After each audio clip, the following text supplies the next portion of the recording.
સાબરકાંઠામાં આંદોલન બાદ પશુપાલકોના મોતથી આક્રોશ વ્યાપ્યો છે। ઈડર નજીક ઝીંઝવા ગામના જ અશોક ચૌધરી નામના પશુપાલક છે। ગઈકાલે તેમનું મોત નીપજ્યું હતું। પશુપાલકના મોત બાદ અન્ય પશુપાલકોમાં આક્રોશ જોવા મળ્યો। પશુપાલકની આજે ઝીંઝવા ગામે અંતિમ યાત્રા નીકળશે।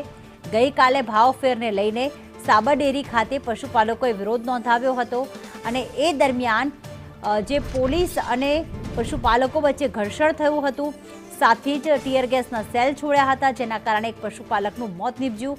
ત્યારબાદ વધુ આક્રોશ અન્ય પશુપાલકોમાં જોવા મળી રહ્યો છે।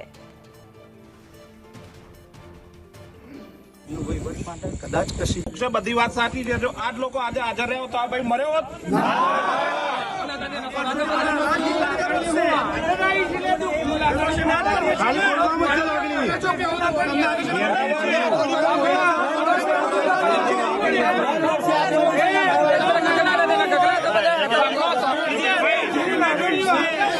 એક સારું આપણી જ સંસ્થા છે।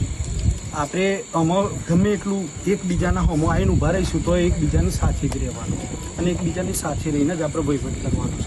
એનો વહીવટ માટે કદાચ કશી બી તમને એવું લાગતું હશે તો કાલે સવારે પાછા ફરી આપણે 11 થી 12ની વચ્ચે ચેરમેનશ્રી અને એમડીશ્રીની વચ્ચે હું તમારા બધા વતીથી તમારી સાથે રહી અને હું ફરી રજૂઆત કરીશ। તમારી જે માગણી છે અને તમારી માગણી છે એ સંતોષવા માટેનું નિયામક મંડળ એ પૂરેપૂરો પ્રયત્ન કરશે અને લગભગ બધી ડેરીઓ ઉપર પરિપત્રો મોકલાઈ પણ દીધા છે કે ભાઈ ગયા વર્ષના જેટલું ભાવફેર આપવાનું છે।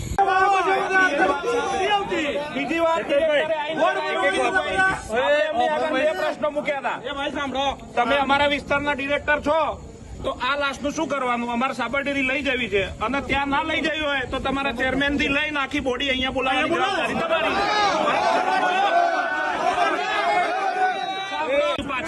બરાબર, હવે નક્કી આપણે કરવાનું શું કરવું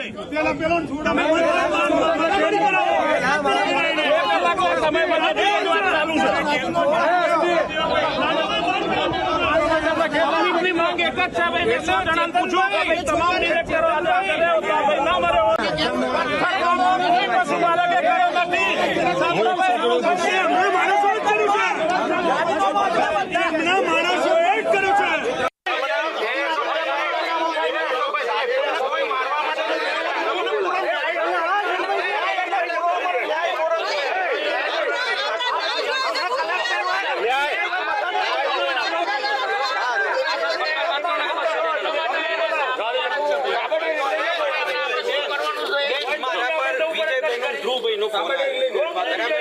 આપડા સાબર ડેરી લઈ લેવાની છે।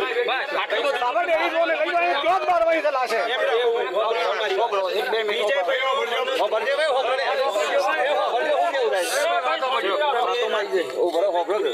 તમારે ડેરી કોઈ નહીં